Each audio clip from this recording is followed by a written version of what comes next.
Hello everyone, welcome to this channel. তো যারা যারা এবছর ডাব্লিউবিজেই বা জেই আর কি যে কোনো এক্সাম দিয়ে পরে অ্যাডমিশন নেবে কোনো না কোনো কলেজে, এবার অনেক স্টুডেন্টস আছো তোমরা যারা ড্রপার ক্যান্ডিডেটস এবং যারা লাস্ট ইয়ার থেকেই হয়তো আমাকে ফলো করে আসছো, অনেক স্টুডেন্টস আছো। বাট এই যে ডাউটটা আমার মনে হয় অনেক ইম্পর্ট্যান্ট এবং প্রপারলি বা নিট অ্যান্ড ক্লিন ওয়েতে কোথাও সেরকমভাবে শেয়ার করা হয় না কোনো ডেটা। আর তাছাড়া আরেকটা প্রবলেমও আছে, যারা বিগ এডটেক বা যাদের আর কি ডাব্লিউবিজেই বা জেই রিলেটেড কোর্সেস আছে তারাও ড্রপারদের নিয়ে কোনো কথা বলতে চায় না। তার কারণ এটা আগেনস্ট তাদের বিজনেস। কারণ একজন স্টুডেন্টকে যদি ড্রপ নিতে গিয়ে সে ডিমোরালাইজ বা ডিমোটিভেট করে, তাহলে সেই স্টুডেন্টটা রিয়েলিটি জেনে যাবে এবং সে কিন্তু আর ড্রপ নেবে না 1 বছর বা 2 বছরের বেশি, যেটা তাদের বিজনেসের জন্য মানে হার্মফুল একদিক দিয়ে দেখতে গেলে যদি আমরা রিয়েলিটি দেখি।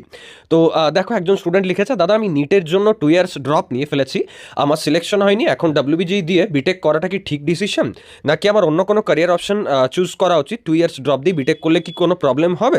আচ্ছা দেখো, ব্যাপার হচ্ছে যে যদি তোমাদের মধ্যে কেউ এরকম আছো যার 1 বছর বা 2 বছর বা 3 বছর ড্রপ হয়ে গেছে, এবার নিটের জন্যই হয়েছে, তো শুরুতে আমি একটাই কথা বলতে চাই যে যে ড্রপটা তুমি নিয়েছো, আমি এটা অ্যাজিউম করে নিচ্ছি যে তুমি পড়াশোনা করেছো, মানে তুমি পড়াশোনার জন্যই নিয়েছো, ঠিক আছে? আর অন্য কোনো কারণ ছিল না, বা এরকমও নয় যে তুমি খারাপ পড়াশোনায়, কারণ যে নিট টার্গেট করেছে বা যে নিটের জন্য হার্ডকোরভাবে পড়েছে সে মানে অ্যাটলিস্ট আর যাই হোক খারাপ স্টুডেন্ট নয় বা ফাঁকিবাজ স্টুডেন্ট নয়।